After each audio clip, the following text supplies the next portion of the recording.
സ്ത്രീധനം എന്ന് പറയുന്ന ഒരു വ്യവസ്ഥിതി എങ്ങനെ ആണുങ്ങളിലും കൂടെ ഇമ്പാക്റ്റ് ഉണ്ടാവുന്നു എന്നുള്ളൊരു പോയിന്റ് ഓഫ് വ്യൂയിലൂടെയാണ് ഈ സിനിമ സംസാരിക്കുന്നത്. തിയേറ്ററിലെത്തി എല്ലാവരും നല്ല അഭിപ്രായമാണ്. നിങ്ങൾക്കെല്ലാവർക്കും സിനിമ ഇഷ്ടപ്പെട്ടോ? നിങ്ങൾ ആരെങ്കിലും സിനിമ കണ്ടോ? എല്ലാവരും കണ്ട? ഇഷ്ടപ്പെട്ടോ? ഓക്കെ. അപ്പോൾ പൊന്മാൻ നല്ല രീതിയിൽ അഭിപ്രായം വരുന്നുണ്ട്. എല്ലാവരും കണ്ടിരിക്കേണ്ട ഒരു സിനിമ കൂടിയാണെന്ന് തോന്നുന്നു. ഈ പറയുന്ന ചെറുപ്പക്കാർക്കും അതേസമയം ഈ പറയുന്ന പ്രായമുള്ളവർക്കും സ്ത്രീകൾക്കും എല്ലാവർക്കും റിലേറ്റ് ചെയ്യാൻ പറ്റുന്ന ഒരുപാട് കഥാ സന്ദർഭങ്ങളിലും കൂടെ കടന്നു പോകുന്നൊരു സിനിമയാണ്. അതിൽ സംസാരിക്കുന്ന വിഷയം വളരെ റെലവൻ്റ് ആയിട്ടുള്ളൊരു വിഷയമാണ്. സ്ത്രീധനം എന്ന് പറയുന്ന വിഷയത്തെക്കുറിച്ച് വളരെ വേറൊരു പെർസ്പെക്റ്റീവിലൂടെ സംസാരിക്കുന്ന സിനിമയാണ്. ഒപ്പം അതിലെ ക്യാരക്ടർ അജേഷ് എന്ന് പറയുന്ന ക്യാരക്ടറിന് എന്താ പറയുക, ഭയങ്കര റിലേറ്റബിലിറ്റി ഉണ്ട്. ചെറുപ്പക്കാർക്കിടയിലൊക്കെ അജേഷ് എന്ന് പറയുന്ന ഒരു ഫൈറ്റർ എത്ര മോശം അവസ്ഥയിലാണെങ്കിൽ പോലും ഇനിയൊരു തിരിച്ചുവരവ് ഉണ്ടാവില്ല എന്ന് പറയണം, ഇനിയൊരു തിരിച്ചുവരവ് ഉണ്ടാവില്ല ശശിയെ എന്ന് പറയുന്ന പോലത്തെ സിറ്റുവേഷനിൽ നിന്ന് പോലും ഈ പറയുന്ന മനക്കട്ടിയോടെ കോൺഫിഡൻസ് ആണെല്ലാം, പോരാട്ടമാണ് ലൈഫ്. ആ പോരാട്ടത്തിൽ അലക്സാണ്ടർ ചക്രവർത്തിയാണ് അജേഷ് എന്ന് പറയുന്ന ഒരു ക്യാരക്ടർ. അവൻ്റെ ഒരു ഫൈറ്റും അവൻ്റെ ഒരു സർവൈവലും അവൻ്റെ ഒരു വിജയവും ചിലപ്പോൾ സിനിമ കാണുന്ന പ്രേക്ഷകൻ്റെയും കൂടെ ഒരു വിജയമായിട്ട് തോന്നുമായിരിക്കും. പല രീതിയിലുള്ള പ്രശ്നങ്ങൾ നേരിടുന്ന ആർക്കും അതൊരു ഇൻസ്പിറേഷൻ ആയിരിക്കാം. ഇതിൽ പൊന്നാണ് അതിലെ വിഷയം. പൊന്നു മാറ്റി അവിടെ വേറെന്ത് വെച്ചാലും അത്തരത്തിലുള്ള സാഹചര്യങ്ങൾ എല്ലാവർക്കും ജീവിതത്തിൽ ഫേസ് ചെയ്യപ്പെടാറുള്ള സാഹചര്യങ്ങളിലൂടെ സഞ്ചരിക്കുന്ന അജേഷാണ്.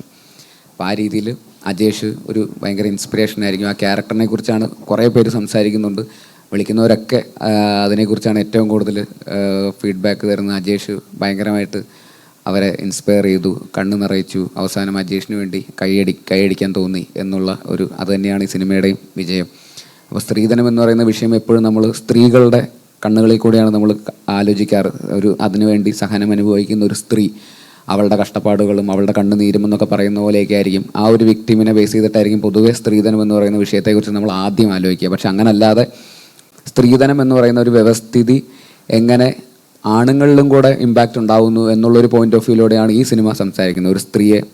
ഒരു പെൺകുട്ടിയെ കല്യാണം കഴിച്ച് വിടുക എന്ന് പറയുന്ന ഒരു സാഹചര്യത്തിൽ ആ പെൺകുട്ടിയുടെ ആങ്ങളയും അച്ഛനും അമ്മയും മറ്റ് റിലേറ്റീവ്സും ആ പെൺകുട്ടി ഉൾപ്പെടെ അനുഭവിക്കേണ്ടി വരുന്ന ഒരു കഷ്ടപ്പാട്, അതൊരു വലിയ ബേർഡനാണ്. ഇവരെല്ലാവരും ആ ഒരു വ്യവസ്ഥയുടെ വിക്ടിംസാണ്. എല്ലാവരെയും എന്താ പറയുക, പേടിയോടെ നോക്കിക്കാണുന്ന ഒരു സാഹചര്യമാണത്. ഒരു കല്യാണം എന്ന് പറയുന്നത്, ഒരു പെൺകുട്ടിയുടെ കല്യാണം എന്ന് പറയുന്നത് അതൊരു ബാധ്യതയായി മാറുന്നു എന്ന് പറയുന്നത് ഒരു സാഹചര്യമുണ്ട് ഈ സ്ത്രീധനം എന്ന് പറയുന്ന സമ്പ്രദായത്തിലൂടെ. അപ്പോൾ ആണുങ്ങൾക്കും അങ്ങനെ ഒരു സിസ്റ്റം വിക്ടിമായ കുറേ ആണുങ്ങളുടെയും ഒക്കെ കാഴ്ചപ്പാടിലൂടെ സ്ത്രീ അവിടെ സെക്കൻഡറി മാത്രമാണ് ഈ ഒരു സിനിമയിലെ നരേറ്റീവിൽ. ആണുങ്ങളാണ് ഇതിൻ്റെ അകത്ത് പ്രശ്നം ബാധിക്കപ്പെട്ടിരിക്കുന്നത്. ഈവൻ എൻ്റെ ക്യാരക്ടർ മാത്രമല്ല, സജിന് അഭിനയിച്ചിരിക്കുന്ന മരിയാനോ എന്ന ക്യാരക്ടർ പോലും ആ ഒരു സിസ്റ്റത്തിൻ്റെ വിക്ടിമായിട്ടാണ് ഇതിൽ പ്ലേസ് ചെയ്യപ്പെട്ടിരിക്കുന്നത്. അപ്പോൾ ഇതിലൊരു കൃത്യമായിട്ടൊരു നായകൻ വില്ലൻ എന്നുള്ള സങ്കല്പങ്ങൾക്കപ്പുറം ഈ സിനിമ കുറേ വിക്ടിംസിൻ്റെ കഥയാണ്. ഇവൻച്വലി നമ്മൾ തീരുമാനിക്കുന്നു ഇയാളാണ് നായകൻ, ഇയാളാണ് വില്ലൻ, ഇവരൊക്കെയാണ് ഈ സിനിമയിലെ എന്തൊക്കെയാണ് കഥാപാത്രങ്ങളെന്നും നമ്മൾ തന്നെ സിനിമ കണ്ടിട്ട് തീരുമാനിക്കുന്ന ഒരു പൊസിഷനിലേക്കാണ് അതിൻ്റെ എഴുത്തും ബാക്കി കാര്യങ്ങളൊക്കെ.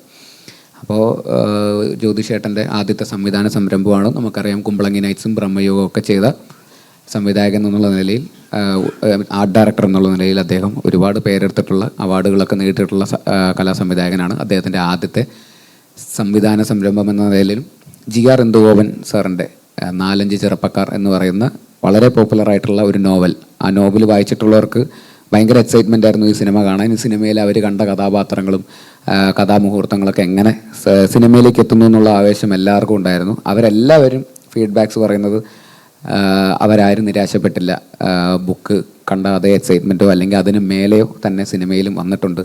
ആരും അതിൽ നിന്ന് താഴോട്ട് പോയിട്ടില്ല എന്നുള്ള നിലയിൽ തന്നെയാണ് എല്ലാവരുടെയും ഫീഡ്ബാക്ക്സ്. അപ്പോൾ അതും ഒരു സിനിമ എന്നുള്ള നിലയിൽ ഇതിൻ്റെ വിജയമാണ്. അതിൻ്റെ ക്രെഡിറ്റ് ഇതിൻ്റെ തിരക്കഥ എഴുതിയ ഇന്ദുഗോപൻ ചേട്ടനും ജസ്റ്റിൻ മാത്യു, മിന്നൽ മുരളിയുടെ കോറൈറ്ററാണ്, ജസ്റ്റിനും അവകാശപ്പെട്ടതാണ്. അപ്പോൾ അവരുടെയും ഒരു വലിയ സക്സസ്സാണ്. പ്രത്യേകിച്ച് ഇതിലെ ഓരോ ഡയലോഗ്സും ആൾക്കാർ എടുത്തെടുത്ത് പറയുന്നുണ്ട്. ഈ പറയുന്ന അജേഷ് എന്ന് പറയുന്ന ഡയലോഗും ജീവിതം ഒരു പോരാട്ടമാണ്. കിട്ടുന്ന സാഹചര്യത്തിലെല്ലാം നമ്മൾ എൻജോയ് ചെയ്യണം, അല്ലാത്ത സിറ്റുവേഷനിലെല്ലാം നമ്മൾ ഫൈറ്റ് ചെയ്യണം. ആ പോരാട്ടത്തിൽ അലക്സാണ്ടർ ചക്രവർത്തിയാണ് അജേഷ് എന്ന് പറയുന്ന ഡയലോഗും, അല്ലെങ്കിൽ ആത്മഹത്യ ചെയ്യാൻ നിൽക്കുന്ന സുഹൃത്തിൻ്റെ അടുത്ത് നിന്നെപ്പോലുള്ളവർ ഇങ്ങനെയൊക്കെ ചെയ്താൽ വിട്ടുകൊടുക്കാതെ ഫൈറ്റ് ചെയ്യുന്ന എന്നെ പോലെയുള്ളവരെ അല്ലടാ അത് ബാധിക്കുന്നത് എന്ന് ചോദിക്കുന്ന അജേഷ് ഒക്കെ ഒരുപാട് ഇപ്പോൾ ഇന്നത്തെ കാലഘട്ടത്തിൽ ഒരുപാട് പേർക്ക് ഇൻസ്പിറേഷനാണ്. ജീവിതം പെട്ടെന്നൊരു ഡെഡ് എൻഡിലെത്തുമ്പോൾ ജീവിതം ഉപേക്ഷിക്കുക എന്ന് പറയുന്ന തോന്നലൊക്കെ ഉണ്ടാകുന്ന ഒരുപാട് യങ്സ്റ്റേഴ്സ് നമ്മുടെ ചുറ്റുമുണ്ട്. അവർക്കൊക്കെ ഒരു പക്ഷേ ആ സീനൊക്കെ ചിലപ്പോൾ ഒരുപാട് റിലേറ്റബിൾ ആയിരിക്കാം, ചിലപ്പോൾ ഒരു ഭയങ്കര ഇൻസ്പിറേഷൻ ആയിരിക്കാം അജേഷിൻ്റെ ഒരു കോൺഫിഡൻസും ആറ്റിറ്റ്യൂഡും.